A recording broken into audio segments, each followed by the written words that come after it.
बात तो ठीक है। जन सुराज पर क्यों भरोसा करें, ये सवाल ठीक है। जन सुराज पर क्यों भरोसा करें? बिल्कुल हम कह रहे हैं भैया बिल्कुल मत करो।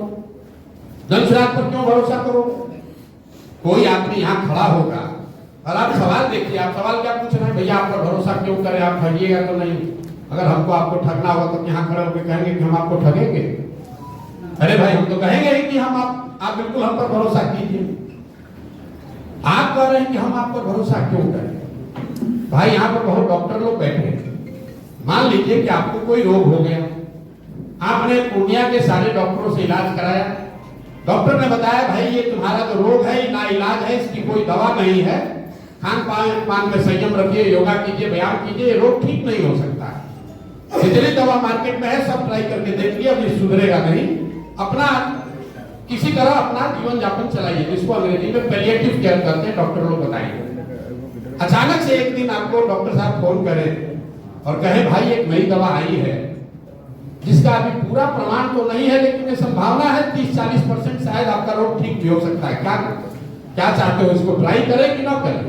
तो जितने बुद्धिजीवी लोग बैठे हैं वो क्या कहेंगे कि भैया जरूर ट्राई कीजिए, कम से कम 30% चांस तो है। तो जो जिन दलों को आपने पहले से ट्राई कर लिया, राजद है, जदयू है, कांग्रेस है, भाजपा है, वो वही एक्सपायर दवा है जो आप जान रहे हैं कि इसके खाने से कोई फायदा नहीं है।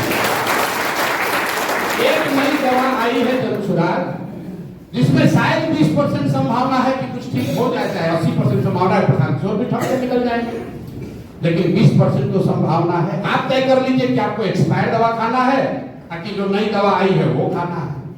तर्क का तो कोई अंत ही नहीं। हम ये दावा ही नहीं करते हैं कि हम ही सब कर देंगे कि जन सुराज सुधार देगा। कैसे सुधार देगा?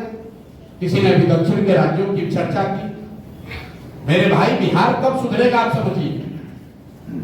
बिहार कब सुधरेगा इसको समझने के लिए आपको प्रशांत किशोर से बात करने की जरूरत नहीं है। इसी देश में 5 राज्य ऐसे हैं जिन्होंने पिछले 70-75 साल में भ्रष्टाचार के रहते हुए इसी संविधान के तहत इन्हीं राजनीतिक व्यवस्था में बहुत तरक्की करके दिखाया है। केरल, तमिलनाडु, कर्नाटक, आंध्र प्रदेश और तेलंगाना, ये 5 ऐसे राज्य हैं जो देश के 1/3 इकोनॉमी इन्हीं 5 राज्यों में आज है। आजादी के समय ये 5 राज्य पीछे के राज्य रहे हो। आज 1/3 देश की इकोनॉमी इन 5 राज्यों में। इन 5 राज्यों में अलग अलग भाषा बोली जाती है, अलग अलग राजनीतिक दल हैं, अलग अलग विचारधारा है, अलग अलग समय पर नेता आए हैं, बड़ा भ्रष्टाचार भी है। लेकिन इन 5 राज्यों की तरक्की में एक बात कॉमन है। इन लोगों इनको न मोदी ने बनाया न कांग्रेस ने बनाया। इन 5 राज्यों में एक बात कॉमन है, आज तक कोई नेता 10 वर्ष से ज्यादा वहां मुख्यमंत्री नहीं बन के रहा। जनता जो है वो पलटती रहती है। लोकतंत्र में सबसे ज्यादा जरूरी है कि आप जिसको भी चुने उसके बंधुआ मजदूर मत बन जाइए। वोट और भरोसा 5 वर्ष के लिए। बिहार में जिसको वोट देना शुरू कर दिए तो 30 वर्ष के बाद तो 30 वर्ष तक तो सांसें नहीं दीजिए, उसी को दिए जा रहे। जब तक आपके वोट का डर नेताओं में नहीं होगा तब तक सुधार नहीं होगा। जन सुराज आ जाए या कोई दूसरा आ जाए। यहाँ पूर्णिया में लोग जो बैठे हुए अपने आप को प्रबुद्ध बता रहे हैं। सबसे बड़े क्रिमिनल को आपने चुना है, एक बार नहीं 5 बार चुना है, और कितना बड़ा अपने आप को प्रबुद्ध बता रहे हो। लंबा लंबा फेंक रहे हो, लंबा लंबा फेंके जा रहे हैं। अरे भैया देश में भ्रष्टाचार कैसे खत्म होगा, कैसे खत्म होगा? बिहार में सबसे क्रिमिनल अगर 2-4 लोग जहां से चुनकर आते रहे हैं उसमें आपका भी लोकसभा उसी में शुमार करता है। और आप कह रहे हैं कि सुधार कैसे होगा? सुधार तब होगा जब आप सुधरिएगा। कैसे सुधरेगा? कैसे सुधरेगा? हम पूरा बिहार पैदल चले, जहां जाते हैं आदमी कहता है भैया इतना भ्रष्टाचार है, इतना दिक्कत है, ये नेता बिल्कुल खराब है। उससे अच्छा बताओ विधायक जी कई बार से जीत रहे हैं? बोलता है भैया 4 बार से जीत रहे हैं। सांसद कई बार से जीत रहे हैं? तो भैया 2 बार से जीत रहे हैं, उससे पहले उनके बाबूजी जीत रहे थे। अरे भाई ये कैसे हो रहा है? ये कैसे हो रहा है? आप इतना परेशान भी हैं, अपने आप को बता रहे हैं कि इतना परेशान समझदार हैं, और उसी नेता को वोट भी दिए जा रहे हैं। पूर्णिया में पंजाब के लोगों ने तो आकर वोट नहीं दिया, पूर्णिया में पूर्णिया के लोगों ने वोट दिया। बोइएगा बबूल तो आम कहां से खाइएगा। और शहर में रहने वाले प्रबुद्ध लोग का तो हालत और खराब है। आप तो वोटे नहीं देने जाते। आप बिहार में वोटिंग परसेंटेज उठाकर देख लीजिए, ये मेरा कंजेक्शन नहीं है।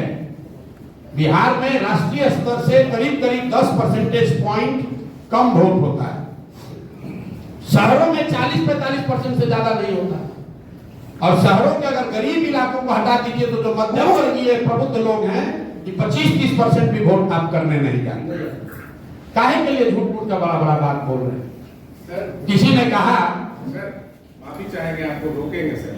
आप चूंकि पूर्णिया के लोगों के बारे में बोल रहे हैं, बोलना पड़ेगा। अब बैठिए, आपका बात सुन लिए, हम बात खत्म करेंगे फिर बोलिएगा पूर्णिया का ठेका नहीं दिया। बैठिए ना। पूर्णिया के लोगों ने पलटा है 10 साल। अरे बैठिए ना, हम कितना बैठे उस पे आ रहे हैं, कितने बार पढ़ते हैं। अरे बैठिए ना भाई, आप एगो पूर्णिया में देखे, हम पूरा यही काम ही करते हैं। इससे पहले आप अभी आ रहे हैं उस पर सवाल, जाति पर, और आप कैसे लोगों को चुनते हैं। आपने कहा कि बिहार में तो ये समस्या इसलिए है कि यहाँ जाति बहुत है। बिल्कुल गलत बात। आपको राजनीति की कोई समझ नहीं। जिसको भी लगता है कि बिहार में हर चीज जाति पर ही होता है, यहाँ पर बैठे हुए जितने लोग हैं, बहुत सारे लोगों ने आपके सांसद बनाया था यहाँ पर पप्पू जी से पहले कुशवाहा जी को। 10 साल से जीते, 2 बार जीते। दोनों बार जब आपने वोट दिया, यहाँ पर उनके जाति के कितने लोग बैठे हैं, जरा बता दीजिए। कितने लोग उनके जाति के हैं, कितने लोग पप्पू जी के जाति के हैं, या किसी के भी जाति के, पप्पू सिंह हो या पप्पू यादव हो या कुशवाहा जी हो। लोग बताता है बिहार में मोदी जी के नाम पर वोट पड़ा, और साथ में ये भी कह रहा है कि भैया सब आदमी जाति पर वोट दे रहा है। दोनों बात कैसे संभव है? अगर हर आदमी जाति पर वोट दे रहा है तो मोदी जी को बिहार में वोट दिया किसने, ये बता दीजिए हमको। मोदी जी के जाति का तो कोई बिहार में रहता ही नहीं। आप अपने आप को ज्ञानी बता रहे हैं। अगर बिहार में हर व्यक्ति जाति पर ही वोट दे रहा है तो मोदी जी को बिहार में वोट दिया किसने? मेरे भाई, बिहार में जाति एक सच्चाई है, जैसे दूसरे राज्यों में भी सच्चाई है। 1970 के जमाने में गुजरात में खाम थियरी आपने सुना होगा, KHAM, क्षत्रिय हरिजन आदिवासी मुसलमान, जो वहां के कांग्रेस को जिताता था। खाम थियरी गुजरात में बना था, बिहार में नहीं बना था। बोकालिका लिंगायत कर्नाटक में होता है, बिहार में नहीं हो रहा।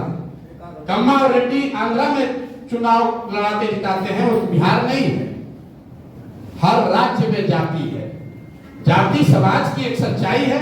जो भी समाज में होगा वो राजनीति में भी होगा। अगर समाज में जाति है तो राजनीति में भी जाति होगी। समाज में भ्रष्टाचार है तो राजनीति में भी भ्रष्टाचार होगा। जाति कई मायनों में एक